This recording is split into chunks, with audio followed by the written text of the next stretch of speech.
primeira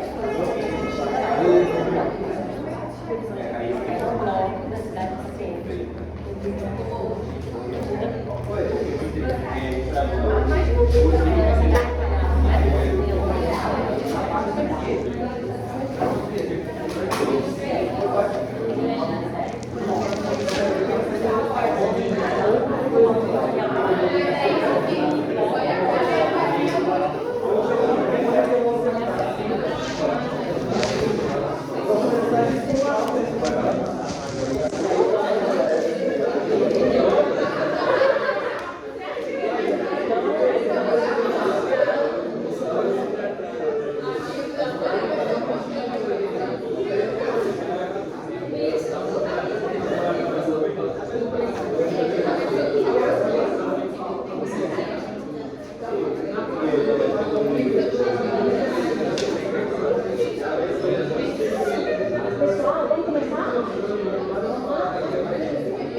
Bom, meu nome é Luísa, eu sou oncologista clínica.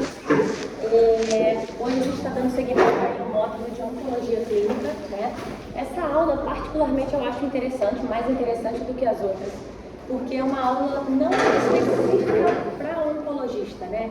Aqui o que a gente vai falar hoje, check-up oncológico, é algo que teoricamente todo médico deveria saber, né? Então a especialidade que você escolher, seja ela qual for, dermato, cirurgião, cardiologista, o que você quiser fazer, o ideal é que você saiba com qual idade você deveria pedir uma mamografia, uma colonoscopia, um Papa Nicolau, né? Porque o seu paciente, ele vai ser seguido por você, seja lá qual for a sua especialidade, ele vai te perguntar, ele pode perguntar, doutora, qual exame eu deveria fazer para prevenir o câncer? Para fazer o diagnóstico precoce de câncer. E isso aqui, gente, todo mundo deveria saber. Não é o que acontece no dia a dia, dos meus colegas que não têm noção disso, mas é muito importante.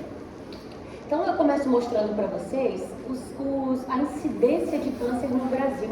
Então vamos começar pela incidência nos homens, à esquerda, né? O principal tumor é o câncer de próstata, em primeiro lugar, seguido por câncer coloretal, seguido por câncer de pulmão. Então esses são os 3 tipos de câncer mais comuns nos homens.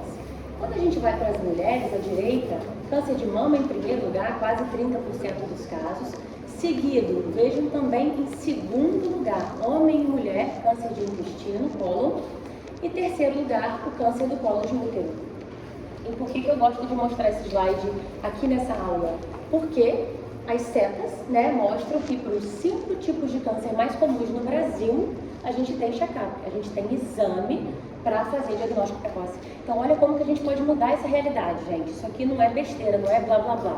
A gente sabendo o exame certo para quem pedir, a gente tem muito a mudar aqui essa realidade no Brasil. Estima-se que daqui a alguns anos as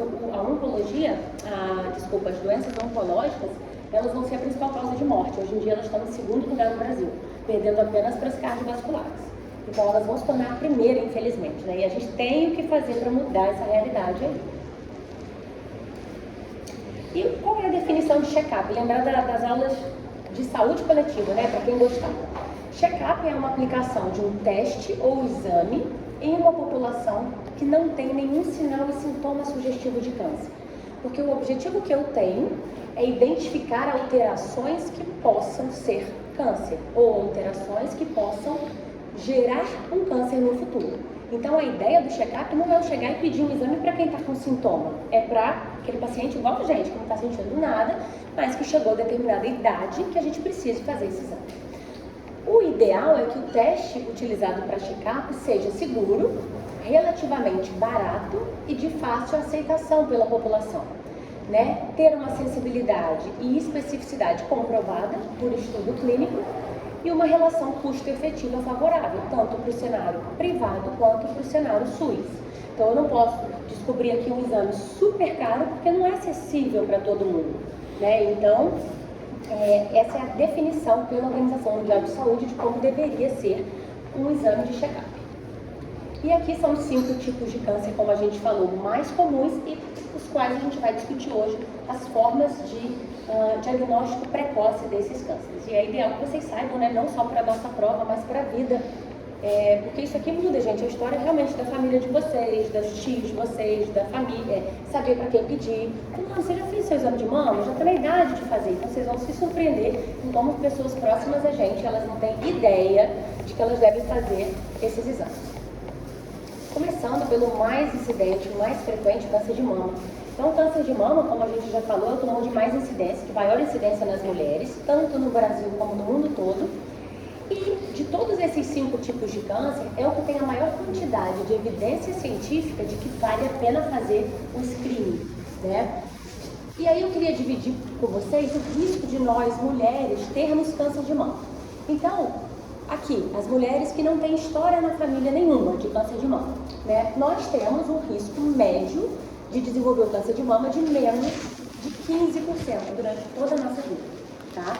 Ao contrário, quem aqui tem familiar de primeiro grau, uma mãe, uma tia, uma irmã com câncer de mama, o risco já sobe um pouco, 15 a 20% de ter câncer de mama ao longo da nossa vida.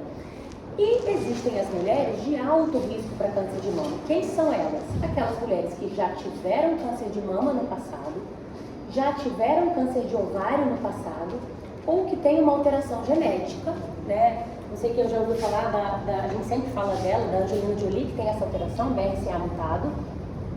É uma alteração que tem uma altíssima chance de no futuro ter câncer de mama. Depois, se alguém quiser, a gente fala um pouco sobre isso, mas não é o assunto da aula. Então, essas mulheres, ela tem um alto risco maior do que 20%. Então, a gente divide em 15 a 20 e maior do que 20%. E qual é o exame, gente? O único exame que comprovadamente teve evidência no screening do câncer de mama, mamografia. A mamografia, a idade correta a ser realizada é a partir dos 40 anos, isso é fundamental a gente saber. Então, todas as mulheres a partir dos 40 anos devem receber um pedido do seu médico, seja qual especialidade for, de uma mamografia. Só para vocês terem uma noção, o paciente chega para a gente na oncologia já com o diagnóstico de câncer, né? Quase 100% chega para a gente já com o diagnóstico, para a gente ver o que vai fazer com ele. Então, a gente dificilmente pede o exame de rastreio. Por isso que eu falo, essa aula não é só para oncologista, na verdade é para quem não é oncologista, né? Então, a mamografia a partir dos 40 anos, pela Sociedade Brasileira de Mastologia, deve ser solicitada. Então, ele é o único exame cuja aplicação no programa de rastreamento tem eficácia comprovada.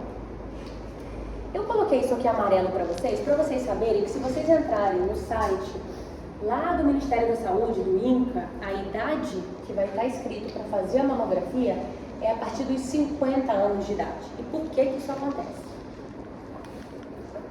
Porque, infelizmente, a gente vive num país que não tem condição financeira, né, de suportar todos os exames que deveriam ser feitos para toda a população.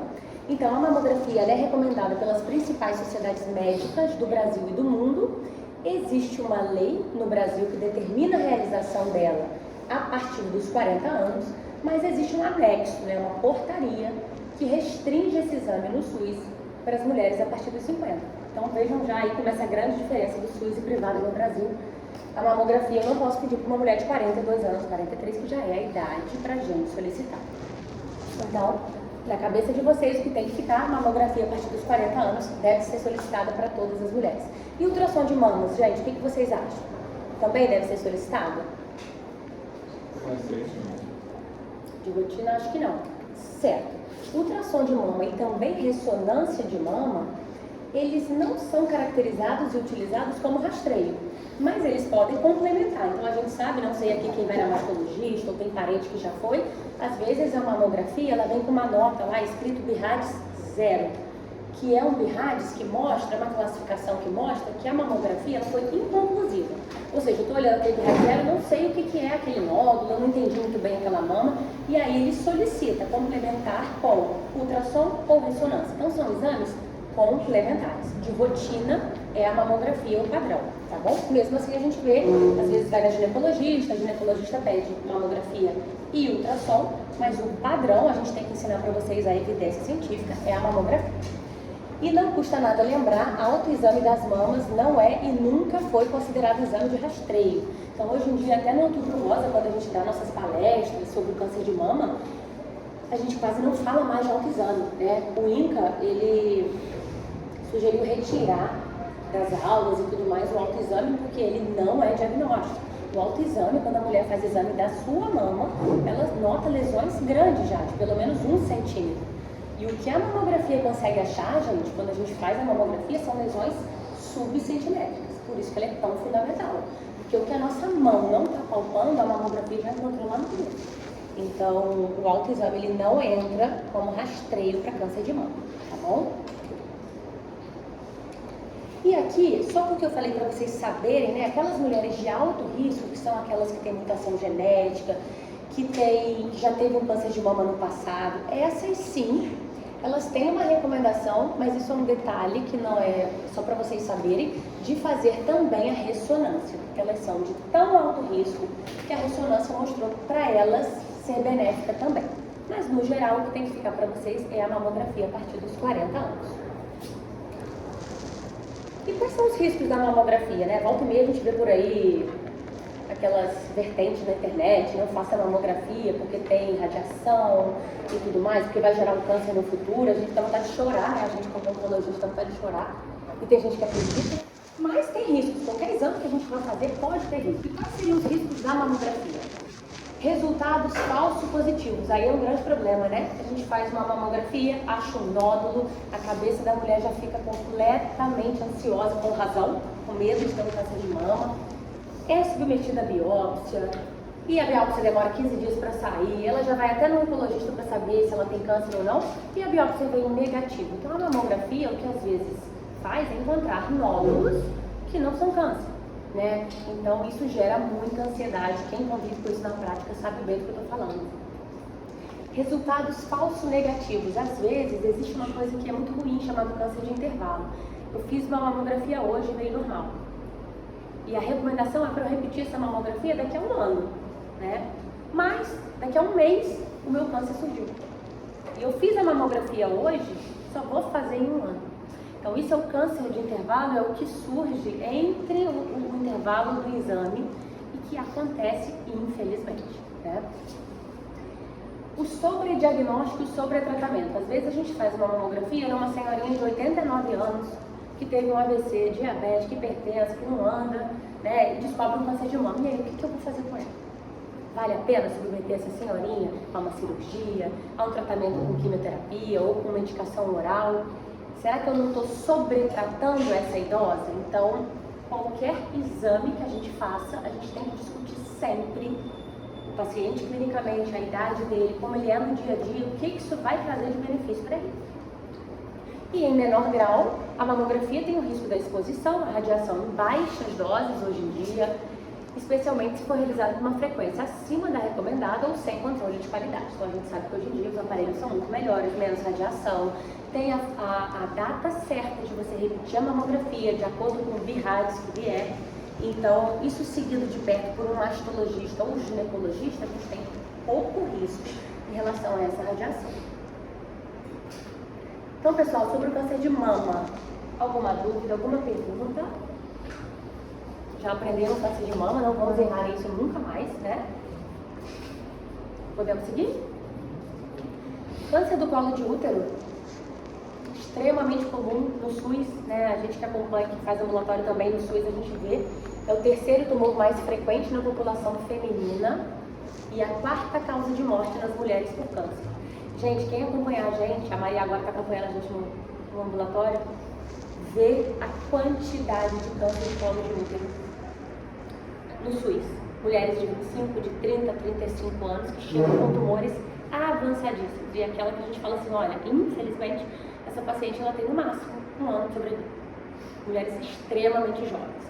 E o que faz a gente lamentar é que tem jeito da gente fazer o diagnóstico precoce. Então, quando a paciente chega lá, a gente pergunta, você fazia preventivo? Não, nunca fiz, ou não faço há 10 anos, e é assim, é a vida que segue. Então, a gente lamenta muito porque o exame que faz o diagnóstico precoce do colo de útero é o Papa Nicolau, é o exame citopatológico.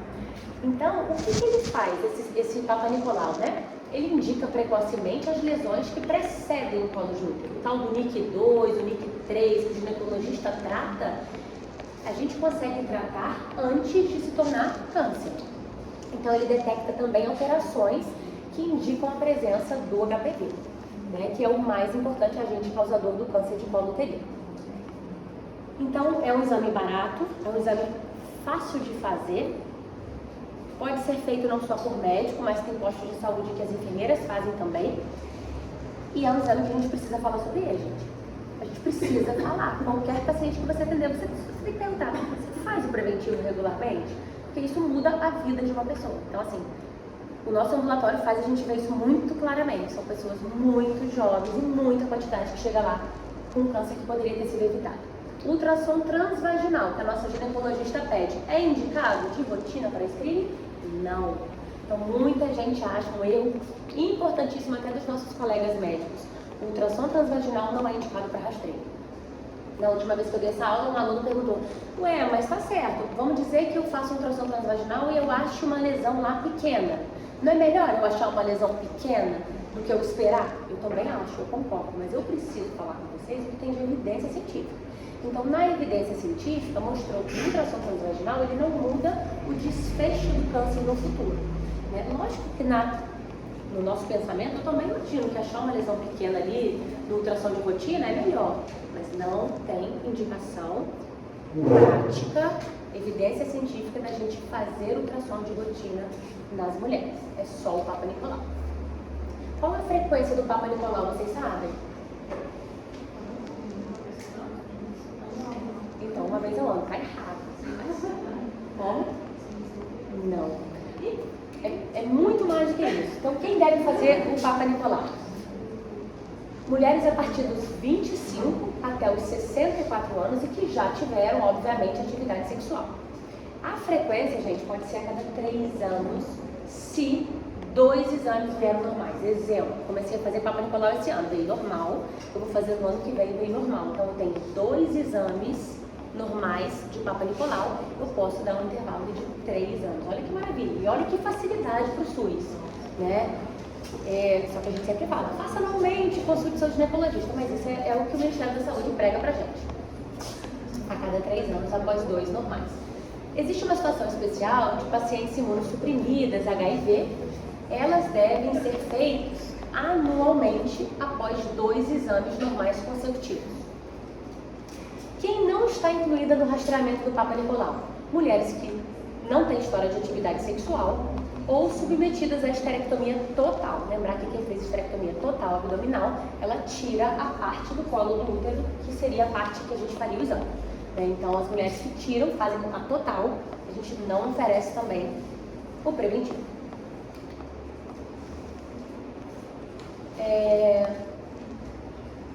Pessoal, vou fazer uma perguntinha para vocês, que um dia vocês vão entender por quê, mas o HPV, ele é responsável pelo colo de útero, pelo câncer do colo de útero, e mais qual tipo de câncer, vocês sabem? Reto. Pênis, orofaringe. Ela falou reto, mas no caso é canal anal, né? O reto não, o reto é uma entidade diferente do canal anal. Então, a gente falou orofaringe, pênis, colo de útero, mais o quê? Vagina.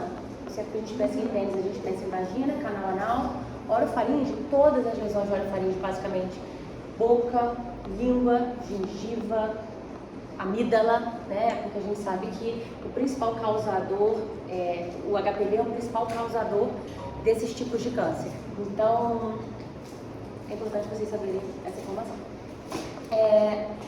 Sobre o câncer do colo de útero, mais alguma pergunta? Então, já falamos de câncer de mama, como fazer o diagnóstico precoce, e câncer do colo de útero. Certo? Isso. A vacina, gente, é extremamente importante a gente saber do HPV, que é uma vacina que hoje em dia está disponível no SUS. A gente bate isso com frequência para as pessoas, porque muitas mães não sabem. Então, meninos e meninas, a partir dos 9 anos de idade, 9 aos 14 ou 15 anos, eles têm a disponibilidade da vacina no SUS. Então, imagina, na verdade, no futuro, qual foi o país que lançou há pouco tempo que vai erradicar o câncer do colo de útero? Por causa da vacina. Então, no Brasil, a taxa de realização de vacina está baixíssima. Você vê que a gente... é muita coisa para lamentar. É uma dose só. E agora tem a vacina monovalente do HPV, que não é do SUS, mas cobre mais tipos. E aí para as meninas, né, e até para os homens também, quem já tem HPV? Então tem muitas mulheres que têm HPV e que seguem com o ginecologista normal. Quem já tem HPV deve fazer a vacina? Para evitar pegar o seguinte tipo. Então tem que fazer a vacina, mesmo quem tem. E quem já iniciou relação sexual, pode fazer a vacina? Também. O ideal é que não tenha iniciado atividade sexual. Por isso que a vacina hoje é dada com 9 anos de idade. Né? Mesmo assim, no Brasil, 9 anos às vezes acontece. Mas o ideal, se a pessoa nunca tiver relação sexual, mas sem dúvida, há benefício mesmo em mulheres que já iniciaram a vida sexual e que têm o HPV, que protege contra os outros subtipos. Aí continua fazendo preventivo.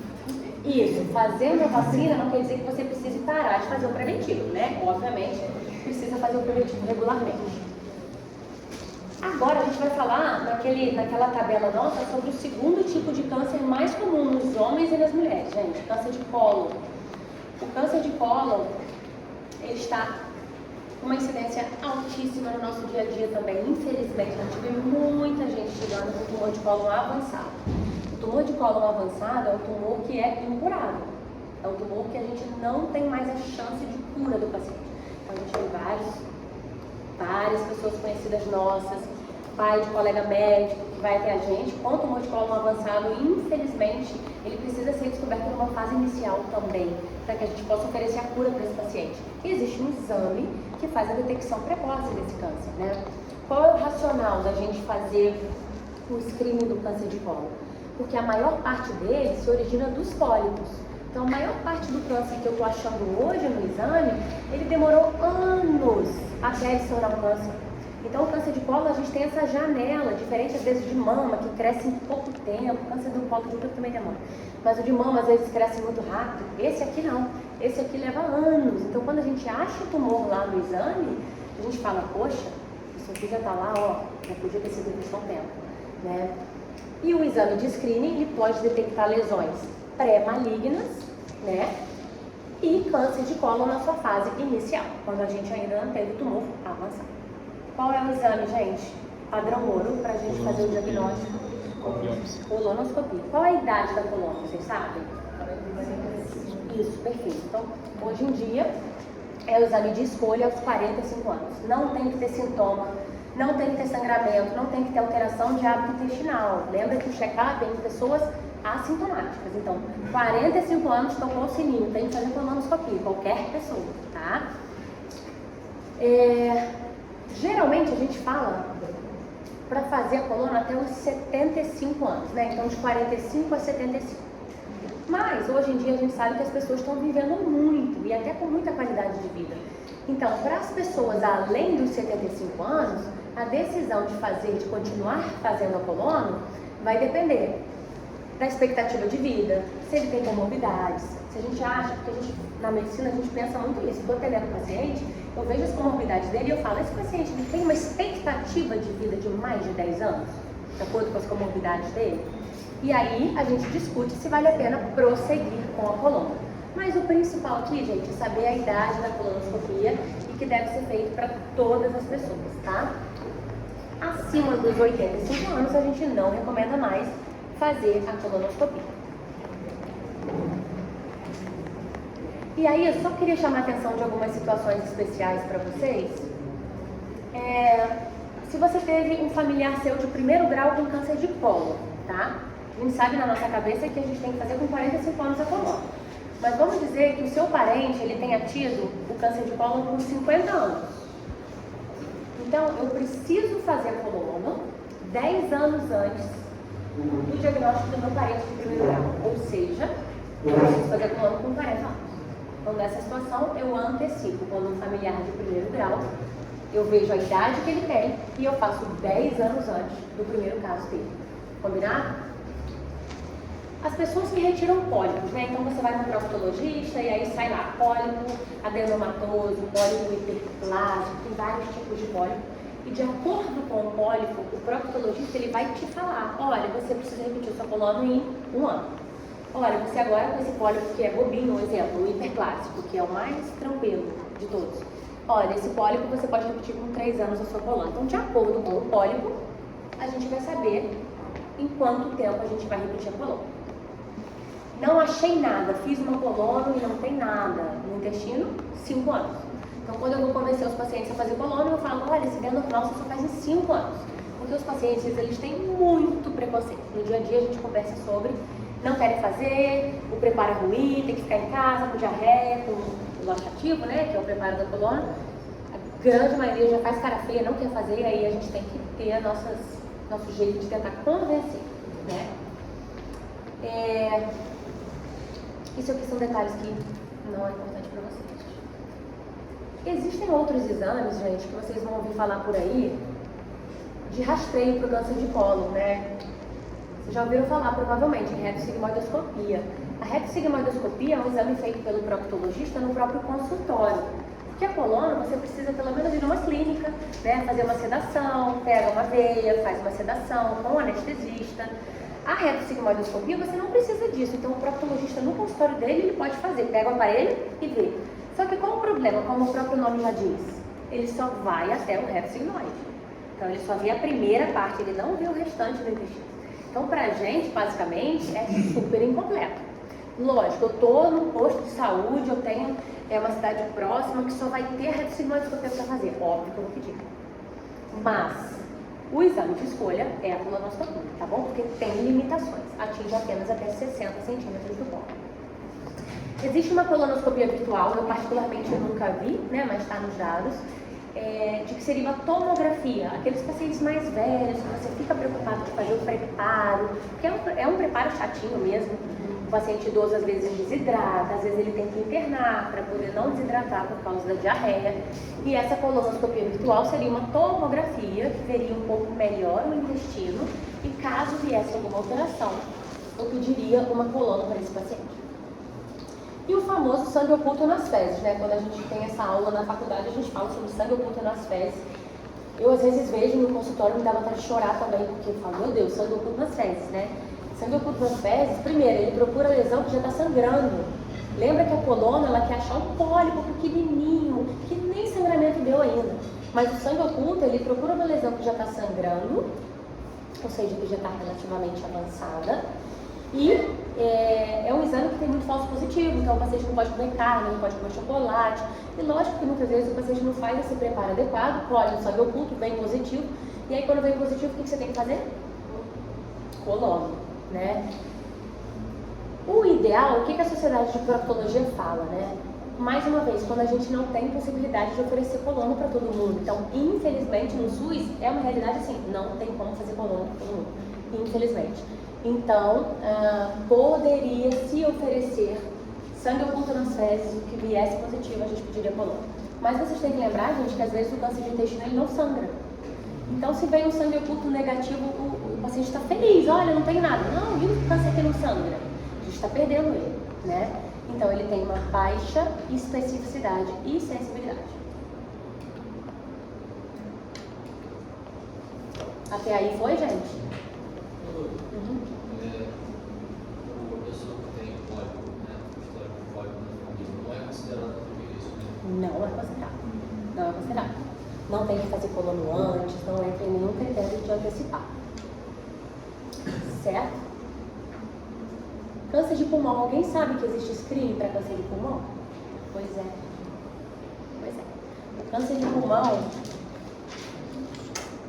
é a maior causa de morte por câncer, né, no Brasil. E por que o screening ele é relativamente recente? Porque vocês sabiam que tinha mamografia, Papa Nicolau, mas o pulmão é relativamente recente ao longo dos últimos anos. E por que fazer screening para câncer de pulmão? Porque ele mata muito, é o que mais mata, é uma alta morbidade e mortalidade, é uma alta incidência, a gente viu ali em terceiro lugar em homens. Existem fatores de risco que eu já sei para o câncer de pulmão, qual é o principal, primeiro, segundo, terceiro lugar? Tabagismo. Então eu já sei quem são as pessoas que têm um risco maior de ter câncer de pulmão. Então eu já estou de olho neles, sabendo que eu preciso fazer alguma coisa para modificar aquele primeiro grau. Alguns tipos de câncer de pulmão têm essa fase de crescimento um pouco mais lenta também. Então eu teria benefício em achar esses pacientes, né? Em ver aquele tumor pequeno e dar a chance de cura para ele. E a evidência, como em quase todos os tipos de câncer, de que se eu tratar o paciente antes, em estadios iniciais, eu aumento a chance de cura dele absurdamente. E aí, gente, para o câncer de pulmão, existem 2 grandes estudos. Vocês não precisam saber detalhes dos estudos, mas vocês precisam ter uma noção de quem seriam as pessoas que eu deveria pensar, pelo menos, olha, eu acho que esse paciente se encaixa no screening do câncer de pulmão. Você está lá, você é uma cardiologista. Seu paciente é tabagista pesado, ele tem 55 anos, e aí você tem que lembrar, olha, existe aquele screening, será que ele precisa fazer? E aí você vai entrar no trabalho, existem 2, então esse é o europeu, é o famoso estudo Nelson. Ele englobou 15 mil pessoas, né? A população de 50 a 74 anos, e aqui a gente tem a carga tabágica para que eles entrassem no estudo, né? Então, o que esse estudo pregou é que a carga seria maior ou igual a 15 cigarros por dia por mais de 25 anos, maior ou igual a 10 por dia por mais de 30 anos, ou tabagistas atuais que pararam a menos ou que pararam a menos de 10 anos. E esses milhares de pacientes, eles foram randomizados para fazer uma tomografia de tórax. Então, um grupo foi fazer tomografia de tórax anual e o outro sem nenhum exame de acompanhamento. Olha, esse estudo é de 2009, não é tão antigo assim. E o que esse estudo mostrou? Que quem fez tomografia de tórax reduziu a mortalidade pelo câncer de pulmão em 26%. Parece pouco, mas isso na oncologia é um número assim fantástico. A gente reduzir a mortalidade em 26% é para a gente bater palma, ainda mais o câncer de pulmão, que é o mais letal, né? Então, a partir daí, a gente começou a chamar a atenção de que existe o screening para câncer de pulmão. E o estudo, logo depois que surgiu, é o estudo americano, e aí esse veio com 53 mil pessoas que tinham risco de desenvolver câncer de pulmão. Aqui ele coloca a idade de 55 anos, né? Então, na cabeça de vocês, gente, colocar a partir dos 50 anos, tá? 50 a 55 anos, ser fumante ou ter parado de fumar pelo menos 15 anos. E a diferença é que o americano, ele randomizou um grupo de pacientes para fazer tomografia de tórax de baixa dose de radiação versus raio-x de tórax. Lembra que o outro não fez nada? Um grupo fez tomografia e o outro seguiu sem fazer. Esse aqui não. Um grupo fez tomografia e o outro com raio-x. E olha a taxa de redução de mortalidade parecida, do outro foi 26%, esse foi de 20%. Então, esses 2 grandes estudos mostraram que vale a pena inserir no nosso dia a dia o screening para câncer de pulmão. E aí, 2 décadas do rastreamento do câncer de pulmão com tomografia de tórax, tá? Nos fez ter essa evidência de necessidade de rastrear. O exame de escolha é uma tomografia com baixa dose de radiação. E aí, quando você solicita, eu conversei com o radiologista isso, você deve solicitar tomografia com baixa dose de radiação, porque é uma tomografia com menos radiação, né? Obviamente. Que vai causar menos dano potencial para esse paciente. Então, é um estudo que não precisa de contraste, obtido com tomografia normal, a tomografia que a gente usa, durante uma única inspiração máxima, tá? Que são imagens de alta resolução. Então, a tomografia de baixa dose de radiação é o exame de escolha para o screening do câncer de pulmão. E aí, um resumo, mais ou menos, o que tem que estar na nossa cabeça, né, de quem deve receber o screening. A gente sempre deve perguntar, independente do motivo pelo qual o paciente está lá com você, quais são os hábitos tabágicos dele, quanto ele fuma, para poder classificá-lo naquelas características de maçosano, e recomendar o rastreio para esses pacientes, então, 55 a 74 anos, um paciente que tem uma boa saúde, fumantes ou ex-fumantes nos últimos 15 anos. Ele coloca 30 maços ano, mais ou menos, né? Enfim, é isso. Não vou entrar em detalhes aqui para não confundir a cabeça de vocês. Mas, basicamente, esses seriam os critérios para a gente solicitar a tomografia de baixa dose de radiação. Hoje em dia, no privado, a gente já solicita. Infelizmente, no SUS, né? Mais uma vez, a gente não tem como oferecer isso para os pacientes. E potenciais danos, né? Como a gente está falando aqui de todos os exames, como a gente falou da mamografia, qual é o potencial dano dessa tomografia de baixa dose? Exposição à radiação, porque querendo ou não, a gente vai oferecer radiação para o paciente, E igual eu falei com vocês da mamografia, imagina, gente, que fazendo tomografia eu vou encontrar muitos nódulos, sendo que muitos desses nódulos são benignos. Só que você imagina, até você descobrir que é benigno, tem todo aquele envolvimento do paciente, da família, vai no cirurgião de tórax, faz risco cirúrgico, prepara para biópsia. Então é um estresse absurdo, né? A gente muitas vezes vai achar coisas incidentais, como por exemplo enfisema, porque é um paciente tabagista, então na maior parte das vezes vai ter enfisema, e ansiedade do paciente. Limitações do nosso país.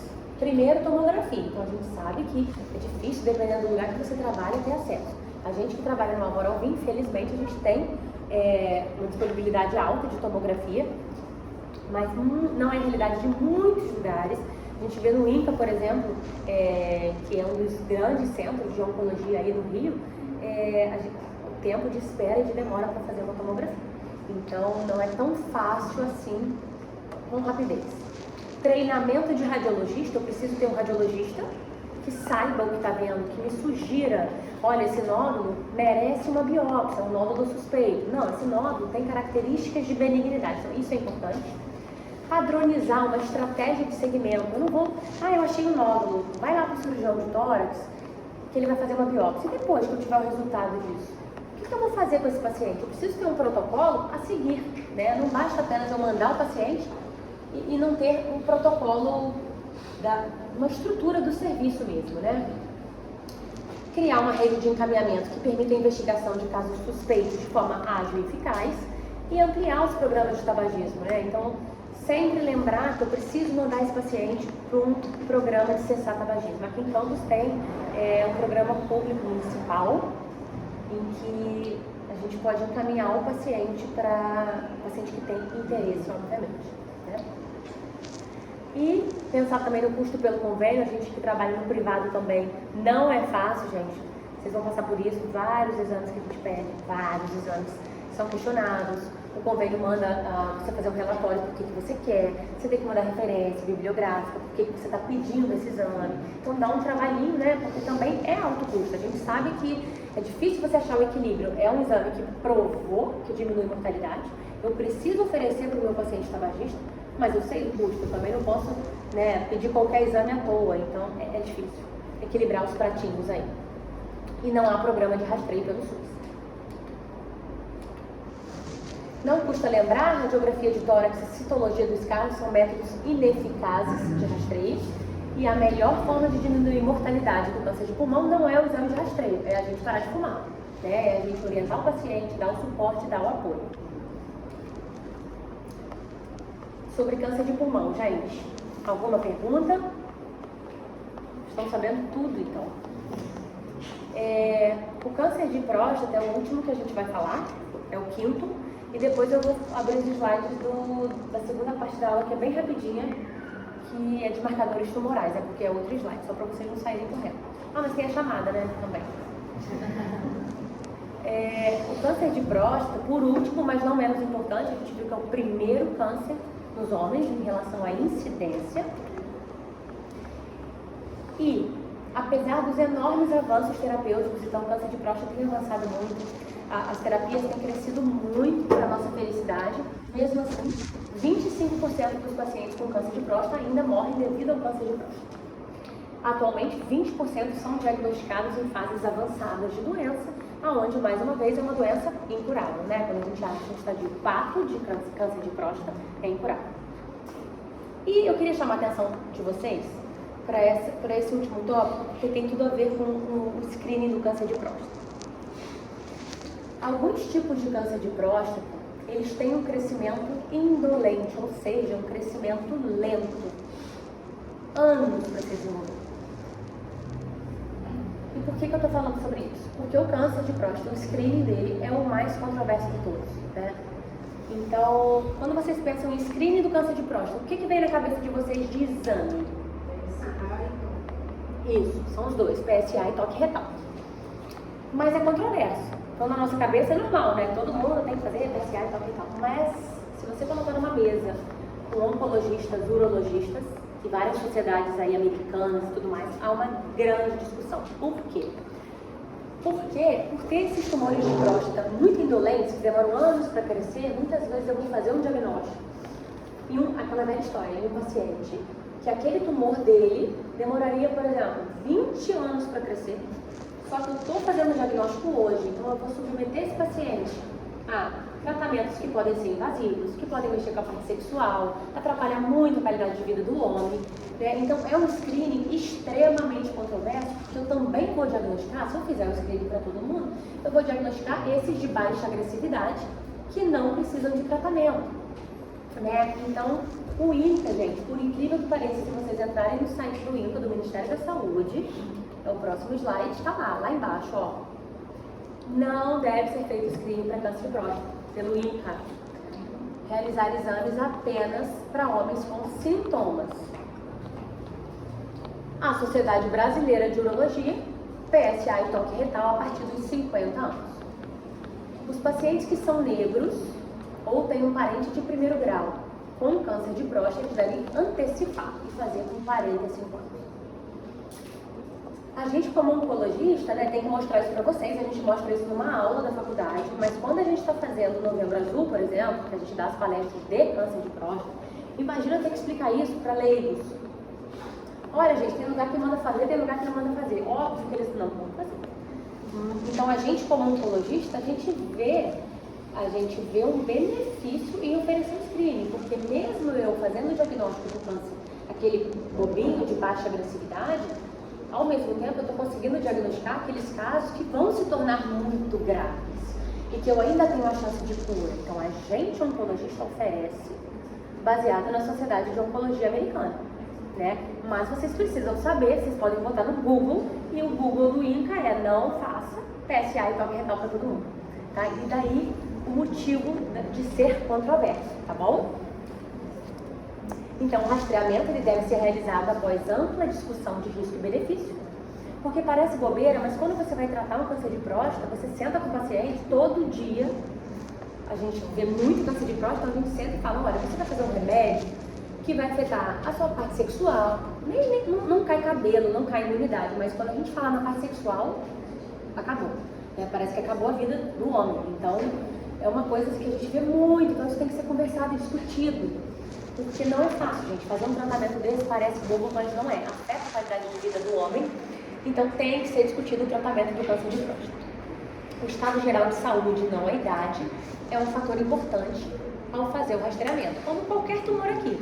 Eu tenho um paciente de 80 anos, mas ele está super bem, 70 anos, super bem de saúde, super saudável, corre maratona, né? Eu vou oferecer para ele o screening das doenças que eu tenho.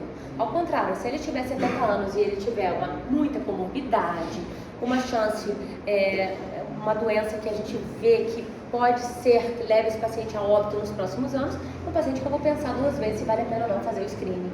Então, sempre discutir isso com ele. Bom, por mais que muita gente ache, não há evidência, guardem isso por favor, de rotina de fazer transvaginal, ultrassom de tireoide, marcador tumoral, endoscopia digestiva e muitos outros. Então a gente vai na nossa ginecologista, nós mulheres, então elas pedem o primeiro exame, ultrassom de tireoide. E aí vem um nódulo na sua tireoide, e aí o que você faz? Morri, né? Estou com câncer de tireoide. Você vai correr para o cirurgião de cabeça e pescoço ou endocrinologista para fazer uma biópsia do nódulo, sendo que não tinha nem indicação de ser feito ultrassom de tireoide. Marcador tumoral, que é o nosso próximo slide, nossa próxima aula, e ultrassom transvaginal, o bom e velho ultrassom transvaginal, que também é muito solicitado, não tem indicação, não tem evidência científica de checagem oncológica. Então, mensagens para casa. O que a gente aprendeu hoje? Mamografia a partir dos 40 anos para todas as mulheres. Colonoscopia a partir dos 45 anos para todos os homens e mulheres. Papa Nicolau a partir dos 25 anos, que já iniciaram a vida sexual. PSA e toque retal a partir dos 50 anos, e tem aquela controvérsia aí que vocês têm que saber. E para os fumantes, com critérios pré-definidos, tomografia com baixa dose de radiação.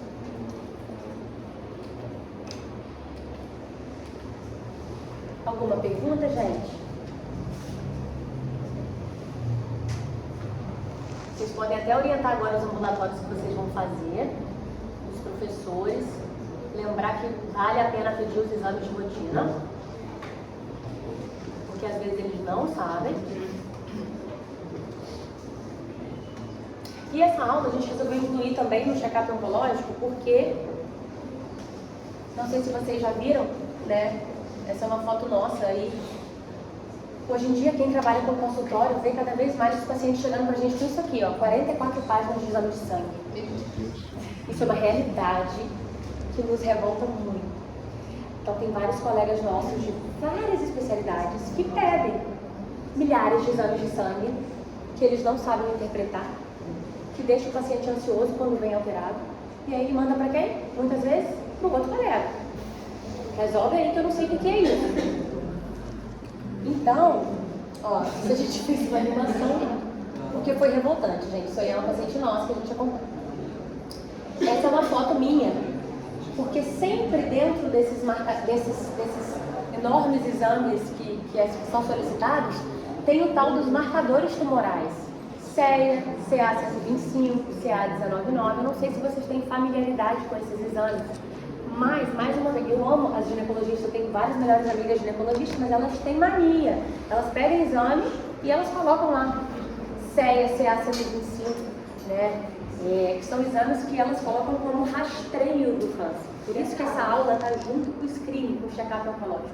Esses exames não fazem parte do screening oncológico. Não tem que ser pedidos para pessoas sem câncer, para pessoas assintomáticas, tá bom? Mas eles estão lá, sempre. E aí vem alterado o que os médicos fazem, mandam para o oncologista. Então a gente tem um certo número de pessoas que chegam até a gente, um marcador tumoral elevado, e aí chega pra gente, o que eu vou fazer? Uma paciente que geralmente é jovem, aí vem lá com CA15-3, que é um marcador de câncer de mama, né, que a gente pede para quem tem câncer de mama, e aí vem lá com CA15-3 elevado, e aí a gente olha pro paciente, tem que fazer exame, e eu vou submeter aquela paciente, porque não sou eu venho com CA15-3 alterado, eu vou mandar ela embora, eu vou falar assim, não tinha que ter sido coletado? Não, eu vou pedir para ela um monte de exame para ela fazer, na enorme maioria das vezes vem normal, isso gerou um estresse na paciente, um custo para o convênio, né, sem ter que ter sido pedido, tá bom? Então esses exames não estão incluídos na rotina. E eu fiquei tão revoltada na época que eu fiz um post no Instagram profissional. Eu fiquei revoltada, eu desabafei assim, e o post bombou, né? Porque foi assim, foi revoltante, gente. E aí teve até uma melhor amiga, uma amiga minha que faz uma especialidade que pede muito isso. Ela me mandou, me fala quem que foi, porque eu não faço isso não. Lógico que eu não falei, mas a gente sabe, gente, vocês vão ver na prática a quantidade de exames. Se vocês forem em alguns colegas, vocês vão ver, assim, 50 exames solicitados. E em relação aos nossos pacientes, né, o marcador tumoral ele faz parte sim da rotina de vários pacientes oncológicos e isso estressa muito os pacientes, né, porque em relação à parte oncológica isso ajuda muito no nosso dia a dia. Então vamos falar finalmente o que são eles, né? A definição de marcador tumoral são proteínas produzidas tanto por células sadias quanto células tumorais. E elas podem ser encontradas, gente, em diversos locais do nosso corpo. Sangue, urina, fezes, tumores ou tecidos, né? Condições benignas também podem elevar os marcadores tumorais. Então, aí é a grande questão, né? Não adianta pedir para rastreio, porque uma endometriose, por exemplo, ela pode levar um marcador tumoral chamado CA125, que é o que a gente usa para câncer de ovário. Nem todos os tipos de câncer ou nem todos os pacientes apresentam marcadores tumorais elevados e sempre os marcadores tumorais têm que ser combinados com outro exame. O marcador tumoral, ele não é diagnóstico de câncer, guardem isso, ele não é diagnóstico e não é rastreio. Ele tem que ser combinado com biópsia, ele tem que ser combinado com exames de imagem para diagnosticar o câncer. Então, isoladamente, ele não é suficiente para fazer o diagnóstico do câncer. Então, quais são as funções do marcador tumoral, né? Basicamente, aqui eu estou falando da parte oncológica. Ele consegue fazer o diagnóstico diferencial em pacientes sintomáticos.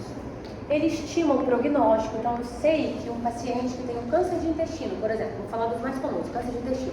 A gente dosa geralmente um marcador chamado CEA, C-E-A.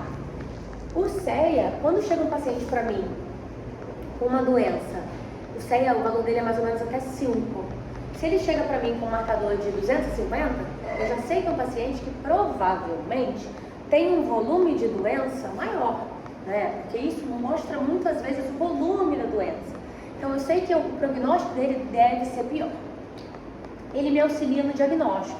Eu tenho uma lesão no fígado que eu acho que pode ser um hepatocarcinoma, que é um câncer que nasce no fígado.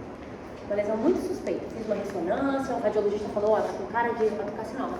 Eu posso pedir um marcador do hepatocarcinoma, que é a alfa-fetoproteína, que me ajuda, porque se ela vier alta, as chances de ser um hepatocarcinoma são muito altas.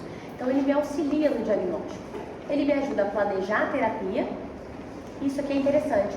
Ele determina se existe uma doença residual ou uma recidiva após o tratamento. Vou dar um exemplo muito comum no dia a dia, câncer de próstata. Então, às vezes, o homem opera o câncer de próstata, né, como tratamento oncológico. Ele tem um câncer de próstata, um PSA de 10. E aí ele faz uma prostatectomia radical, ele tira toda a próstata. O ideal para eu saber se aquela cirurgia foi bem feita é que o PSA dele venha zerado. O ideal, ele tem que vir com o PSA zerado. Então eu determino, imagina se ele faz uma prostatectomia e vem com PSA de 5. Maior frustração nossa. Pós-cirurgia vem o PSA alto. Porque eu sei que deve ter uma doença residual, que ficou alguma coisa ali que não saiu do urologista, enfim. Ou recidiva, é o que a gente mais usa na prática. Tem um câncer de próstata, tratei, PSA está zero. Esse paciente, como é que a gente acompanha ele no ambulatório, o paciente do câncer de próstata? Depende da forma da doença, mas a cada 3, 4 meses eu doso o PSA dele, que é um marcador tumoral. Se esse PSA vem elevado, é o primeiro sinal que eu tenho de que a doença pode estar recidivando. E ele me avalia a resposta do meu tratamento. Como eu falei com vocês, um câncer de intestino, tá para mim com CEA de 250, o valor é até 5. Eu estou fazendo quimioterapia, né? E de 250 vai para 100, vai para 50, poxa, eu já sei, olha, tá dando certo. Hoje mesmo, uma paciente no Álvaro Albim, câncer de mama, e é um exame barato. Então é fácil da gente usar até no juiz. Uma paciente com câncer de mama avançado, ela começou um tratamento com quimioterapia. Então é uma quimioterapia paliativa, né? É um tratamento que visa controle de doença. Ela começou com um CA15-3, que é uma marcador de câncer de mama, de mais ou menos de 600 e geral, né? Ela teve 5 mais ou menos. 600 e pouco, hoje ela foi para mim, mas eu estava mais ou menos em 200. Então eu já falei com ela, olha, eu sei que está melhorando, que quando eu pedir as tomografias para você, as respostas vão ser legais, porque de 600 para 200, a gente sabe que é uma resposta ao tratamento, o marcador tumoral. Então vejam como ele auxilia o oncologista, né? Ele só não auxilia na parte não oncológica, mas na oncologia ele nos ajuda bastante. Como seria o marcador tumoral ideal? Aquele que possui um alto valor preditivo positivo e negativo, que tenha um baixo custo, que tenha um valor clínico validado por estudos e que se correlacione, que pudesse se correlacionar com o volume tumoral. Mas isso não existe. Todas essas características não existem, porque eles não são muito sensíveis e muito específicos. Né? Mais uma vez, eu vou mostrar um quadro para vocês verem a quantidade de doença que pode aumentar a marcador tumoral. Então, ele serve para rastreamento? Não. Seria uma ideia muito legal a gente rastrear uma população saudável usando um exame de sangue, né? Acrescentar lá na aula que eu dei de check-up oncológico. Mas nenhum teste é completamente específico e muitos marcadores se elevam em doenças benignas. Então, não é método de rastreio o marcador tumoral. E aí eu vou mostrar para vocês, olha só, um exemplo. O PSA, que a gente usa bastante para tumor de próstata, mas várias condições benignas elevam o PSA.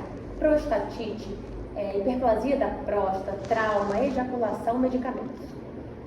CA15-3, câncer de mama, é o que a gente mais usa, diversas situações benignas. E o CEA, que a gente usa bastante para o retal, o próprio tabagismo pode elevar o CEA. Então, olha quantas condições benignas podem nos confundir. Por isso, são exames que não devem ser solicitados para screening.